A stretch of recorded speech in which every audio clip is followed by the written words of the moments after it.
Hello, welcome to the first ever episode of Pieced. I'm your host, Benjamin Bryan, and this podcast is about true crime, unsolved mysteries, and much more. In today's episode, we will be talking about a serial killer who was operating in the San Francisco Bay Area in the late 1960s. He would taunt and mock the police by sending them letters, ciphers, and information that would promise clues to his identity. Over the following 10 months, there were grisly and horrid murders that took place, and he would be known to become the Zodiac Killer.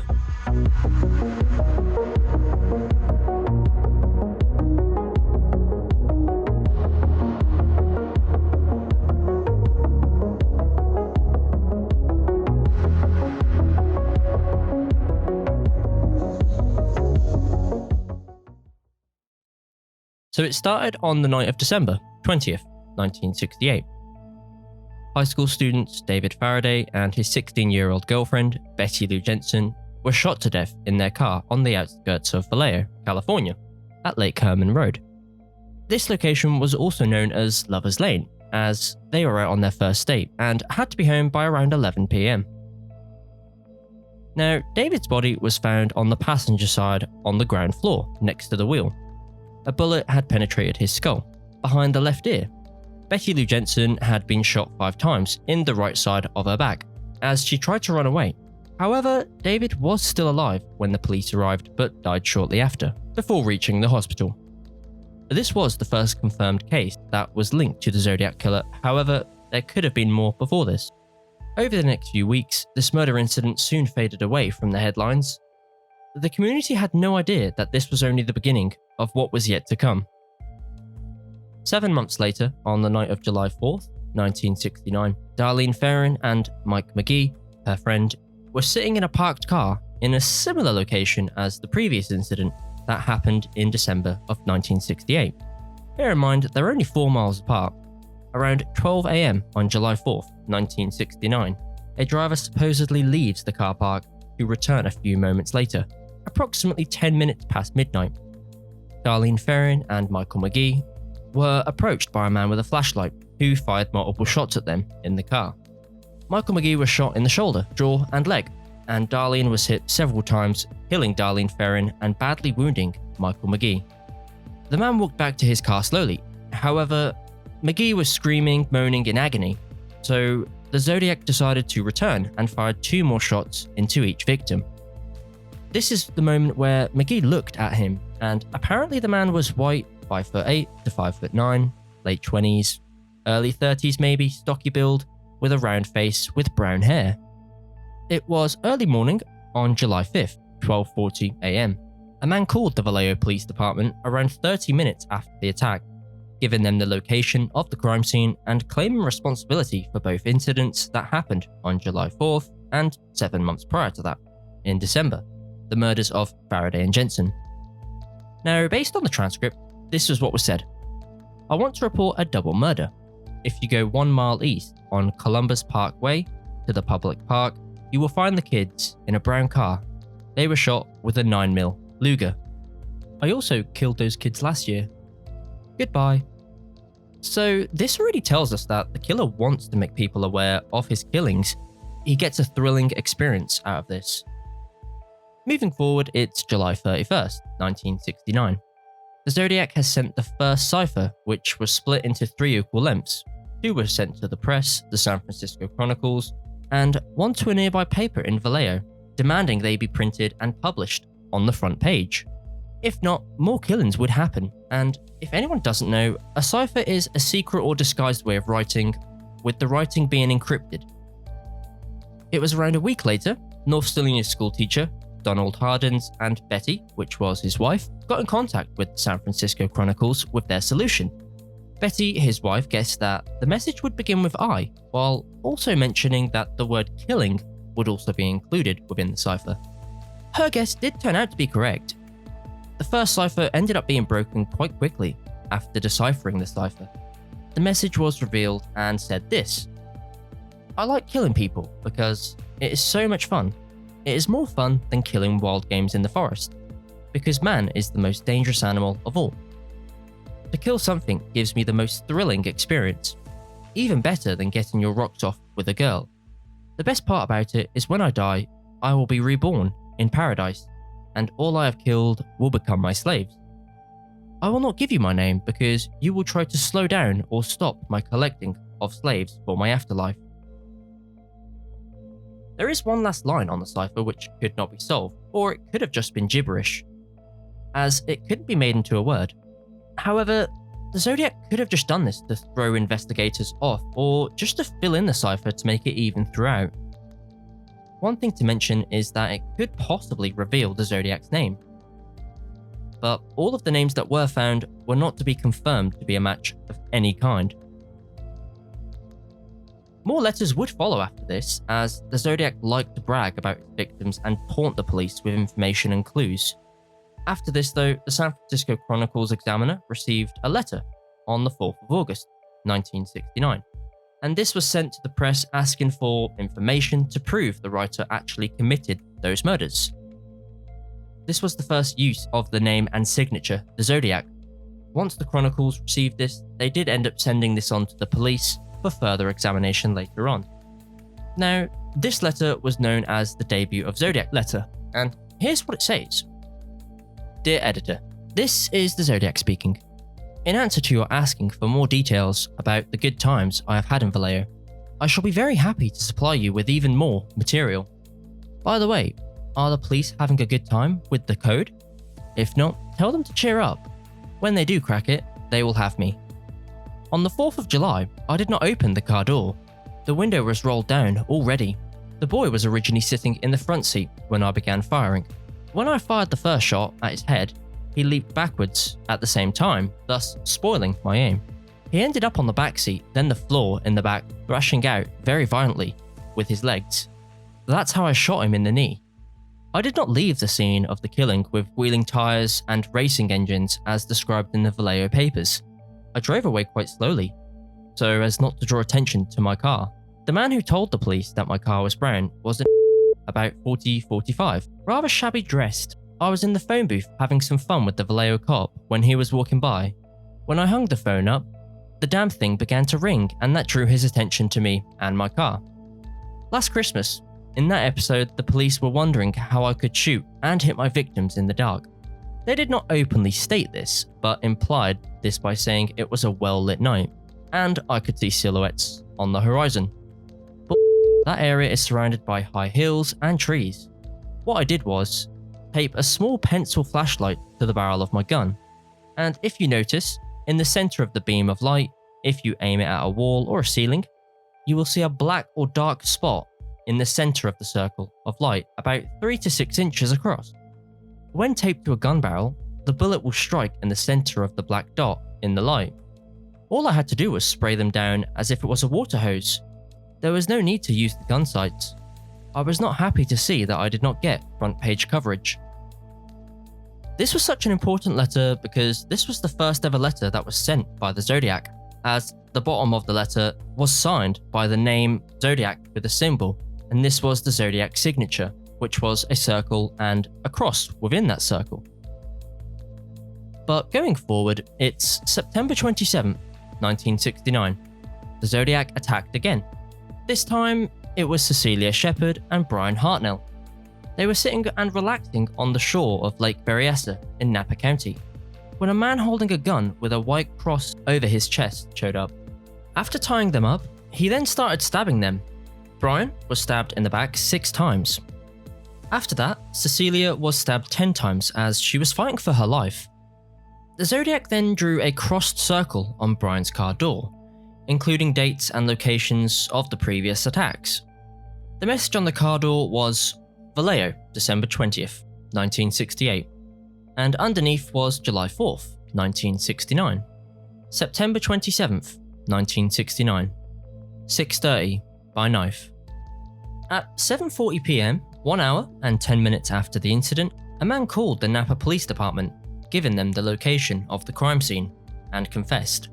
Now, based on the transcript, here is what was said. I want to report a murder. No, a double murder. They are 2 miles north of park headquarters. They were in a white Volkswagen Carmen Ghia. I am the one that did it. Both were alive, but in critical condition when emergency services got there, but Cecilia Shepard did die of the stab wounds 2 days after. 2 weeks later, on October the 11th, 1969, the Zodiac claimed another life. Taxi driver Paul Stein, who was aged 29, was shot once in the head at point blank range with a 9mm semi-automatic pistol. And just to mention though, this was not the same pistol that was used to kill Darlene Ferrin and badly wounded Michael McGee. The cab ended up at Washington Street and Cherry Street, around a block away from its original destination. A total of 3 witnesses from a house on the southeast corner of the intersection, and this was approximately 60 feet away from the incident. They witnessed the Zodiac wipe the cab clean after killing Stein. They then contacted the police. Not only that, but they also managed to help describe and contribute to creating a sketch of the Zodiac. When the police arrived though, they noticed that Paul Stein's wallet and keys were taken, and a large part of his shirt was carefully torn off. Now, based on the police report, there was a pair of men's leather gloves, which were size 7. As there were witnesses for this incident, the police were able to dispatch a message that would help describe and create a sketch of the Zodiac. A white male, 25 to 30 years old, 5'8" to 5'9", stocky build, brownish hair, worn in a crew cut, wearing glasses and dark clothing. He was last seen walking on Cherry Street. However, when the police dispatched this message, they mistakenly described the suspect as being a black male adult. And as a result of this, 2 patrol officers, Donald Falk and Eric Zelms, a few moments later did see a man walking on Jackson Street. But he was never stopped due to the wrong description being given. At first, this did not fit the pattern of the Zodiac, so originally this did seem like a robbery gone bad, mainly due to the wallet and keys and the fact that they were stolen and the killing of Paul Stein. But later on, this was linked to the Zodiac killer because on October the 13th, the San Francisco Chronicles received a letter from the Zodiac which did contain a portion of Paul Stein's bloody shirt. And like previously, the Zodiac claimed responsibility for the killing in the letter that was sent. Meanwhile, the Zodiac would also claim that he spoke with the patrolman on the night of the murder. This would help the police create a sketch to put a face on the Zodiac, even though this was hampered due to bad lighting and conditions on that night. The letter that was sent in after this, on the 13th of October, 1969, basically just explains how the letter is from the Zodiac, and he included proof to prove that this was him that committed the murders, by including a piece of Paul Stein's shirt, which was carefully cut out. The San Francisco police could have caught the Zodiac if they just parked up and waited. However, they were roaming around on their motorcycles, having road races, according to the letter. But towards the end of the letter, the Zodiac explains how schoolchildren make nice targets, and mention he might wipe out a school bus some morning.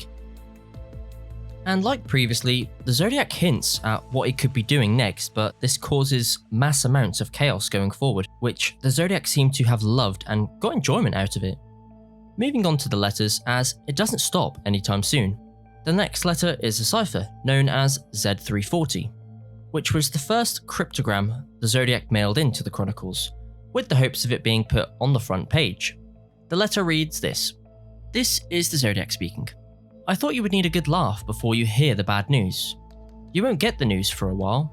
P.S. Could you print this new cipher in your front page? I get awfully lonely when I'm ignored. So lonely, I could do my thing."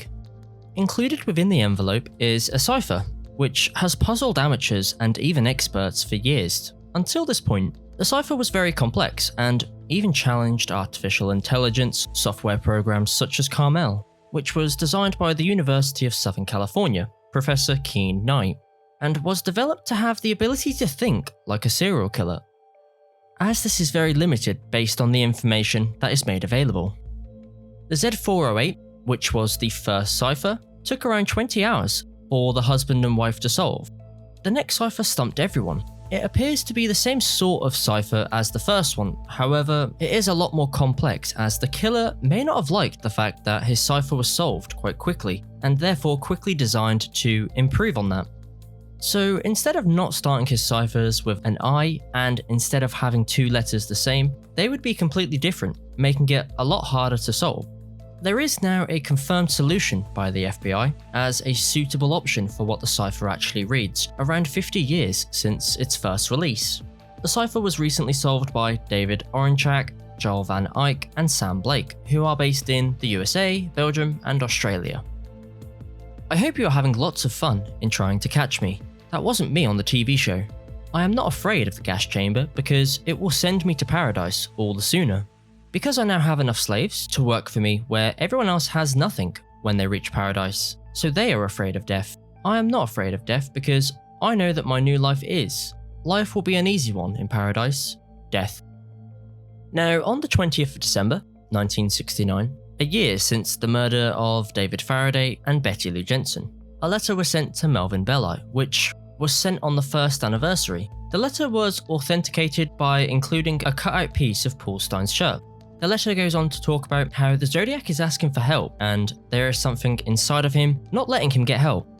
Then he does go on to mention that he may take his 9th or possibly 10th victim, which is quite interesting because that would mean that the Zodiac hasn't announced any of his previous incidents or any new killings going forward, as there could have been more before Lake Herman Road murder. However, before this letter was sent, the Zodiac supposedly calls lawyer Melvin Belli on KGO TV, a morning talk show hosted by Jim Dunbar. That was dismissed as not being the Zodiac. Now that the Zedvery 40 cipher has been solved, the cipher confirms that it's not the Zodiac on the TV show. 4 months later, the next letter was sent to the San Francisco Chronicles, which was known as Z13, and this was another cipher, mainly due to having 13 cryptic characters, which is why it was called Z13.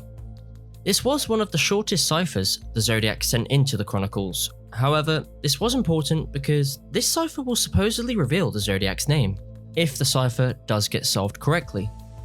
Previously, in his first ever cipher, he also explains how he will not give us his name. So at this point, law enforcement agencies probably didn't know if the Zodiac would have done this or not, but the letter does say this. This is the Zodiac speaking. By the way, have you cracked the last cipher I sent you? My name is... Then followed is 13 encrypted symbols. I am mildly nervous as to how much money you have on my head now. I hope you do not think that I was the one who wiped out that blue meanie with a bomb at the cop station. Even though I talked about killing school children with one, it just wouldn't do to move in on someone else's territory. But there is more glory in killing a cop than a kid, because a cop can shoot back. I have killed 10 people to date. It would have been a lot more except that my bus bomb was a DUD. I was swamped out by the rain we had a while back. 8 days later, a dragon card was sent to the Chronicles to explain the Zodiac would like to have all the information about the bus bombings out in the newspapers. The card reads this: "Sorry to hear your ass is a dragon. I hope you enjoy yourselves when I have my blast. If you don't want me to have this blast, you must do 2 things. Tell everyone about the bus bomb with all the details. I would like to see some nice Zodiac buttons wandering about town. Everyone else has these buttons." And then he goes on to explain that this would cheer him up, the fact that he could see Zodiac buttons around town. The next cipher was known as Z32, and was yet again mailed to the Chronicles. This cipher included a map with a symbol that closely resembles the crosshair used by the Zodiac to sign all of his messages and ciphers. It appears on the map as a compass, with the instructions 0 is to be set to mag N. Not only that, but towards the end of the letter, the encrypted text, it may reveal the location as to where the bomb is. Since then, there has been no new development as to where it is or could be, as the cipher does remain unsolved at the moment. The letter also goes on to mention that as he couldn't punish the school by the Zodiac's mentioning about annihilating a school bus, and as school was out for the summer, he decided to shoot a man in a parked car with a .38, which could be Sergeant Richard Radich, as he was gunned down by 3 shots from a .38 at point-blank range from the driver window. The Zodiac did claim he shot someone in a parked car, or he could have just been claiming responsibility for someone else's crimes. The next letter from the Zodiac expressed his frustrations as people would not wear some nice Zodiac buttons as written in the letter. The Chronicles received this letter on the 24th of July, 1970. And this letter goes on to mention that the Zodiac now has a little list, which starts with Kathleen Johns. As written in his letter, he gave a rather interesting ride for a couple of hours one evening, a few months back. Now, you may be wondering, who is Kathleen Johns? Well, a few months back, he encountered a woman with a baby, which she claimed that she was kidnapped by the Zodiac Killer, which was on the 22nd of March, 1970. However, there is no proof of this besides what each other have said. Now, going back to the little list, it's now the 26th of July, 1970. Another letter has been sent into the Chronicles, which was 5 pages long. This letter consists of the Zodiac's frustration towards people not wearing Zodiac buttons again, and that instead people should wear nasty ones or just any type of Zodiac buttons. The Zodiac would then go on to threaten them by saying, "If you do not wear any type of Zodiac buttons, I shall, on top of everything else, torture all 13 of my slaves waiting for me in paradise." The Zodiac refers to all 13 of his slaves, meaning his victims, although at this time we don't know about any more victims other than what the Zodiac has announced and confirmed through his letters, which implies he hasn't announced any or provided any proof to confirm any more than what we know. But the rest of the letter just goes in detail about how he will torture his slaves going forward. The Zodiac sent a Halloween card to Paul Avery on the 27th of October, 1970. This Halloween card didn't come with a letter, but had writing on the front of the card mentioning 14, number 4 and teen above the skeleton, which could have been letting Paul know how many victims there were. But there could have been loads of other clues on the Halloween card, but all of these would have been hypothetical. This next communication was sent to the Chronicles and was in the form of a postcard rather than a letter this time.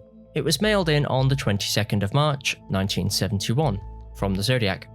This postcard drew a lot of public speculation that this could be linked with the disappearance of Donna Lass, who was abducted and last seen on the 6th of September, 1970. Donna worked as a nurse, and on the night of her disappearance, there was a logbook which shows her last entry, which was around 1:50 AM on the 6th of September. But there has been no trace since, and there is no links or proof that this is a confirmed victim of the Zodiac. As previously done, the Zodiac would include a piece of evidence to prove and confirm his involvement, which nothing is included this time. The only thing that links the two is the postcard. It mentions Pass Lake Tahoe, which is the location as to where Donna Lass was last seen.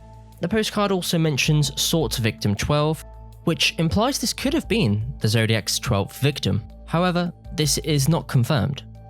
After this card though, the killer was silent for around 3 years and supposedly sent in more letters. Around 4 more letters were sent in to the San Francisco Chronicles at the start of 1974, towards July 8th. There is no sign that these were from the Zodiac. None of these letters are confirmed to be from the Zodiac, however, they could have just been a hoax or they could have been real. But after this, the letters did just come to an end.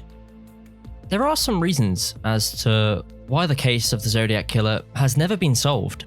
The first reason is just simply because the ciphers were too difficult to decipher, and therefore law enforcement agencies were unable to obtain the information from them in which they carried, in order to be able to solve the case. This was due to the Zodiac Killer making it impossible to solve. Secondly, the case of the Zodiac has not been solved as murders took place in separate areas. Therefore, the evidence was handled by different law enforcement agencies. And not only was it handled poorly, but communication between the different policing areas seemed to be weak due to the technology back then, as it wasn't advanced as it is now. Overall, 8 suspects have gained the most interest out of all, from Lawrence Kane, Ross Sullivan, Richard Marshall, Earl Van Best Jr., Richard Gailovsky, and lastly, Arthur Lee Allen, which most likely got the most attention. In 1991, Mike McGee identified Arthur Lee Allen as being the shooter. This identification was the result of McGee being shown a photo lineup by George Boart, who worked at the Vallejo Police Department. When George asked McGee why he had never identified Allen in the last 20 years, as Allen had been the top suspect, McGee said that he had never been shown any pictures of the suspects, and he had only been asked if he recognized certain names. If McGee's statement is true, this is probably one of the biggest, if not the biggest slip-up within law enforcement history.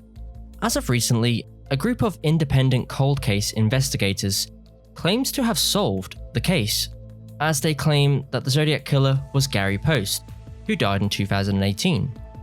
But the FBI and the police say it isn't solved. They are not convinced, based on the proof available, to make this decision. Overall, the police attributed 5 deaths with 2 attempted murders to the Zodiac killer. However, that number may vary and could be a lot higher. He tormented Northern California during the late 1960s to 1970s with letters, ciphers, and much more. But after years of being on the front page, the Zodiac vanished without a trace and was never found.